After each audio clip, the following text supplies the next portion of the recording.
السلام علیکم ورحمۃ اللہ وبرکاتہ۔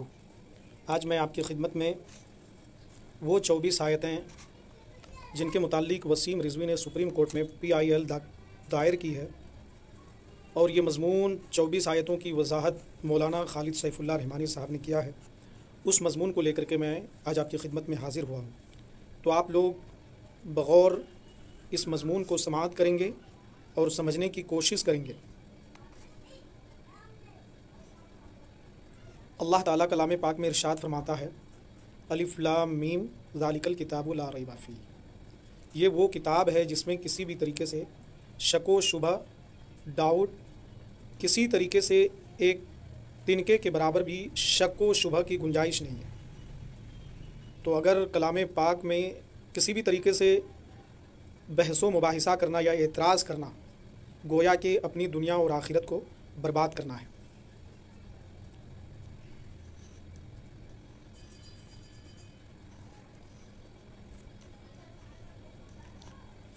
تو یہ مضمون جو ہے کہ مولانا خالد سیف اللہ صاحب نے تقریباً جو ہے 46-47 پیج میں ایک ایک کر کے وضاحت کی ہے۔ اگر آپ سب اس 2400 آیت کی وضاحت چاہتے ہیں تو آپ لوگوں کو چاہیے کہ خود جو ہے کہ تفسیر کو لیں اور ساری وضاحت کو، سارے ایکسپلانیشن کو بذات خود سمجھیں۔ آج ہم نے جو ہے کہ کلام پاک کو صرف اور صرف ثواب حاصل کرنے کا ایک ذریعہ بنا کر کے رکھا ہے۔ پڑھ لیتے ہیں صبح صبح اور اٹھا کر کے طاق کے اوپر رکھ دیتے ہیں۔ حالانکہ کلام پاک کا مقصد بے شک جو ہے کہ ثواب حاصل کرنا بھی ہے، لیکن جو ہے کہ اللہ تبارک و تعالیٰ نے اپنے محبوب صلی اللہ علیہ وسلم کے اوپر جو کلام پاک کو نازل فرمایا، اس کا مقصد جو ہے انسان کے اندر میں انسانیت پیدا کرنے کا مقصد ہے۔ کائنات میں غور و فکر، غور و خوض، تحقیق و جستجو کرنے کے لیے اللہ تبارک و تعالیٰ نے کلام پاک کو نازل فرمایا، اور اس وجہ سے یہ نازل فرمایا تاکہ ساری انسانیت، پوری دنیا کے لوگ، کلام پاک جو ہے صرف مسلموں کے لیے نہیں ہے بلکہ جو نان مسلم بھائی ہے ہمارے، اس کے لیے بھی ہے۔ جتنی وہ ہماری کتاب ہے مسلمانوں کی، اتنی ہی وہ جو نان مسلم کے لیے بھی ہے۔ کسی خاص کمیونٹی کے لیے اللہ تبارک و تعالیٰ نے کلام پاک کو نازل نہیں فرمایا بلکہ ساری انسانیت کے لیے نازل فرمایا۔ تو خیر، میں مزید اپنی باتوں کو آگے نہیں بڑھاؤں گا، اور مضمون کو خالد سیف اللہ صاحب رحمانی کا جو مضمون ہے اسے میں آپ کے سامنے پیش کرنے کی کوشش کر رہا ہوں۔ 24 بسم اللہ الرحمن الرحیم، 24 آیتیں۔ قرآن مجید اللہ تعالیٰ کی کتاب ہے، یہ انسانیت کے لیے ابدی پیغام ہے اور زندہ دستور العمل ہے۔ یہ بیک وقت دماغ کو بھی مطمئن کرتی ہے اور برپتے دل کو بھی چھیڑتی ہے۔ یہ ایک انقلاب انگیز کتاب ہے، جیسے سورج کی تمازت میں کبھی کمی نہیں آ سکتی اور سمندر کی وسعتوں کو کم نہیں کیا جا سکتا، اسی طرح اس کتاب کی اثر انگیزی، اس کی تاثیر، دلوں کو زیر و زبر کر دینے کی صلاحیت اور فکر و نظر پر چھا جانے کی طاقت میں کبھی کوئی کمی نہیں ہو سکتی۔ یہ رواں دواں زندگی میں انسان کی رہنمائی کی پوری صلاحیت رکھتی ہے، اس لیے اس کی آب و تاب میں کوئی فرق نہیں آ سکتا۔ خود اللہ تعالیٰ نے اس کی حفاظت کا وعدہ فرمایا، جو کہ سورہ حجر میں ہے، جو اس آیت کا اعلان ہے کہ قرآن مجید قیامت تک اپنی تمام خصوصیات کے ساتھ محفوظ رہے گا۔ دنیا میں جو دوسری مذہبی کتابیں ہیں، انسانی زندگی سے ان کا رشتہ ٹوٹ چکا ہے۔ آج کوئی ہندو، بدھسٹ یا عیسائی اپنی تجارت، کاروبار، نظام حکومت، طریقہ عدل و انصاف، ازدواجی زندگی، خاندانی تعلقات، مختلف قوموں کے باہمی روابط اور اس طرح کے دوسرے مسائل میں اپنی مذہبی کتابوں سے رجوع نہیں کرتا، نہ اپنے مذہبی علماء سے احکام و مسائل معلوم کرتے ہیں۔ زیادہ سے زیادہ بعض قومیں نحس و برکت وغیرہ کے سلسلے میں جو توہمات ہیں ان کے لیے مذہبی شخصیتوں سے رجوع ہوتے ہیں، اور کچھ عبادتی رسوم کو اپنی عبادت گاہوں میں انجام دے لیتے ہیں۔ عام لوگ ان کتابوں کو نہ پڑھتے ہیں نہ سمجھتے ہیں۔ سمجھا جاتا ہے کہ کچھ مخصوص لوگ ہی اس کو پڑھنے اور سمجھنے کے اہل ہیں، اس لیے ان قوموں کی زندگی میں مذہب کا ہماگیر تصور نہیں پایا جاتا، اور زندگی کے عام مسائل میں اپنی خواہش کے متبع ہیں۔ نہ کوئی حلال ہے، نہ حرام، نہ جائز، نہ ناجائز، اور نہ مکروہ، نہ مستحب۔ لیکن یہ ایک حقیقت ہے کہ امت مسلمہ اپنی بہت سی کمزوریوں اور کوتاہ عملیوں کے باوجود آج بھی اپنے مذہب سے مربوط ہے۔ خود ہمارے ملک ہندوستان میں 20 دارالفتاء ہیں، جن کے پاس روزانہ سینکڑوں کی تعداد میں فتاویٰ کی ڈاک آتی، اور لوگ زندگی کے نو مسائل کے بارے میں حکم شرعی دریافت کرتے ہیں، کسی جبر و دباؤ کے بغیر اپنے سینکڑوں نزاعات کو شرعی پنچایت اور دارالقضاء ہی میں لے جاتے ہیں۔ اور مسلمان چاہے زندگی کے کسی بھی شعبہ میں ہو، اس کی خواہش ہوتی کہ وہ شریعت کے دائرے میں رہتے ہوئے اپنی زندگی گزارے۔ اسی چیز نے اسے الحاد و بددینی کے اس طوفان میں بھی دین سے مربوط رکھا ہے۔ وہ اس لادانی ثقافت کے آگے سر تسلیم خم کرنے کو تیار نہیں ہے، جس کے سامنے آج تمام قومیں اپنی شکست تسلیم کر چکی ہے۔ یہ سب قرآن مجید کا فیض ہے۔ یہ وہ چیز ہے جس نے حق اور سچائی کے دشمنوں کو قرآن مجید کے خلاف کھڑا کر دیا ہے۔ لیکن یہ بات کہ قرآن مجید کا کچھ حصہ حذف کر دیا جائے کوئی نئی بات نہیں ہے۔ یہ مطالبہ تو خود نزول قرآن کے زمانے میں بھی رہا، لیکن جیسے ان معاندین کی خواہش ناکام و نامراد ہوئی، آج جو لوگ قرآن مجید کے خلاف زبان کھول کر سورج پر تھوکنے کی کوشش کر رہے ہیں، ان کی اس بیجا خواہش اور مطالبہ کا بھی وہی حشر ہوگا انشاءاللہ۔ ہندوستان میں حقیقت پسند हिंदू उलमा ने हमेशा कुरान मजीद को अक़ीदत व एहतराम की नज़र से देखा। गांधी जी और विनोबा भावे मजहबी शख्सियत के हामिल थे। गांधी जी कुरान मजीद से बहुत मुतासिर थे और उसकी तिलावत भी किया करते थे। यही हाल विनोबा जी का था। उन्होंने तो कुरान मजीद की आयत का तर्जमा और मुख्तसर तशरीह भी की।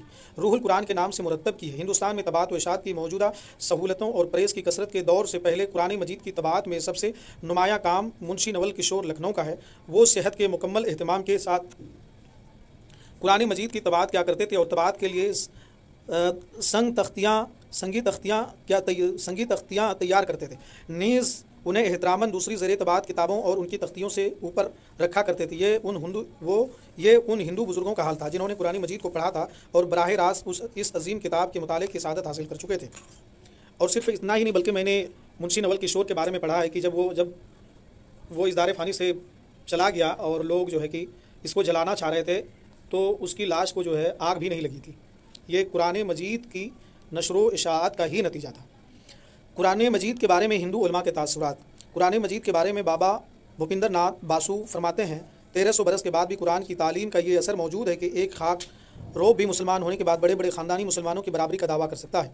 बाबू बपिन चंद्रपाल कहते हैं, कुरान की तालीम में हिंदुओं की तरह ज़ात पात का इम्तियाज़ मौजूद नहीं है। ना किसी को मजहब, ख़ानदानी और माली अजमत की बिना पर बड़ा समझता है। मशहूर कायद मिसेस सरोजनी नायडू का ये बयान किस कदर हकीकत पसंदाना है। कुरान करीम गैर मुस्लिमों से बेतासुबी और रवादारी सिखाता है। दुनिया उसकी पैरवी से खुशहाल हो सकती है। बाबा कौम महात्मा गांधी जी का इरशाद है, मुझे कुरान को इल्हामी किताब तस्लीम करने में ज़र्रा बराबर भी तामुल नहीं है। कुरान मजीद के हिंदू मुतरजमीन व नाशरीन। कुरान मजीद से इसी ताल्लुक़ और अक़ीदत का असर है कि मुख्तलिफ़ हिंदू अहले इल्म ने कुरान मजीद का हिंदी ज़बान में तर्जमा किया या कुरान की मुंतखब आयात को अपनी ज़बान में मुंतकिल किया। विनोबा भावे की रूहुल कुरान का जिक्र ऊपर आ चुका है। हिंदी के मशहूर शायर भारतेंदु हरीशचंद्र ने भी कुरान का तर्जमा शुरू किया था, जो रिसाले हरीशचंद्र में 1877 में शाये होना शुरू हुआ था। लखनऊ के नंद कुमारा अधस्सी ने भी कुरान पाक का उर्दू में तर्जमा किया। आर्य समाजों की तरफ से भी वेद के मंत्रों से तकाबुल करते हुए कुरानी आयात का इंतखाब मातर्जमा शाये किया गया। 1994 में हिंदुस्तान के साबिक कैबिनेट सेक्रेटरी विनोद चंद पांडे ने भी कुरान मजीद का तर्जमा किया। इन्हें इतराफ़ है कि ये इंसानी कलाम नहीं बल्कि वही है। सरदार जगजोत सिंह की फरमाइश पर कन्हैया लाल लखदारी ने भी कुरान का तर्जमा किया, जो 415 सफ़ात पर धर्म सभा लुधियाना से 1882 में शाये हुआ था। इस तर्जमा में शाह अब्दुल कादिर साहब के तर्जमा से मदद ली गई थी। बंगाल के एक हिंदू आलिम ग्रेस चंद्र सिंह ने 1881 में कुरान मजीद का बंगाली ज़बान में तर्जमा किया। 1926 में बंगला बोलने वाले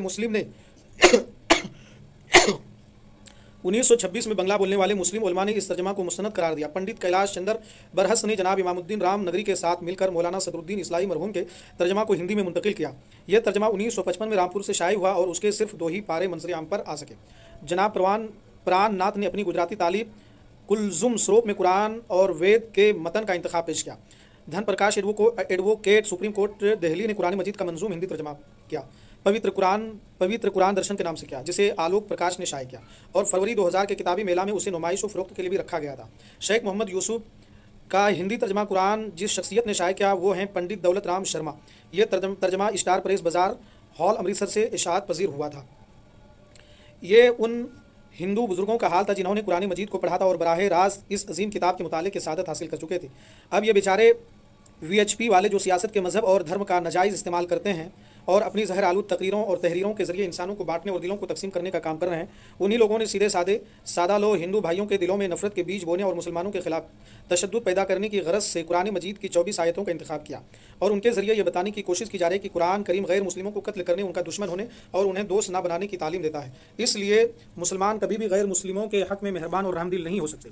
इस प्रोपेगंडा की हकीकत यह है कि इन्हें आगे पीछे के मजमून से काट कर या जिन गैर मुस्लिमों से अहदे नबूवत के मुसलमानों का साबिका था उनको नज़रअंदाज करके और इन आयात को इनके नाजिल होने के पस मंज़र बयान किए बगैर पेश किया जा रहा है। जाहिर है किसी भी बात को अगर इसके पस मंज़र से हटा दिया जाए या उसको आगे या पीछे के इबारतों से काट कर पेश किया जाए तो अच्छी सी अच्छी बात का भी गलत मफहूम निकाला जा सकता है। इसी पस मंज़र में ज़रूरत महसूस होती है कि इन आयात के बारे में सही सूरत हाल पेश कर दी जाए। बहसियत मजमूई ये आयात 3 तरह की है। 10 आयात जिहाद से मुताल्लिक हैं, 6 आयात गैर मुस्लिमों से ताल्लुक़ को दोस्ती रखने ना रखने और उनके दोस्ती के लायक होने और ना होने से मुताल्लिक हैं, और 8 आयतें गैर मुस्लिमों पर अजाब से मुताल्लिक है। जिन आयात को ज़्यादातर प्रोपेगंडा का जरिया बनाया गया वो जिहाद से मुताल्लिक आयतें हैं, इसलिए पहले इन्हीं आयात पर गुफ्तगू की जाती है। दोस्तों, मैं दूसरे वीडियो में वो सारी आयतों को एक एक करके पेश करूँगा। दूसरे वीडियो में आप जो है कि एक एक करके जो है सारे वीडियो को सुनेंगे तो आपके सामने हकीकत वाज़ेह हो जाएगी और दूसरों को भी ये मालूमात मैं गुजारिश करूँगा आप लोगों से आप بڑے بھائیوں سے کہ اس ویڈیو کو، اس مضمون کو ضرور شیئر کریں گے تاکہ لوگوں کے ذہن میں جو بھی شکوک و شبہات ہیں کلام پاک کے متعلق یا ان آیت کے متعلق، ان غیر مسلم بھائیوں کے اور مسلم بھائیوں کے بھی شکوک و شبہات دور ہو جائیں۔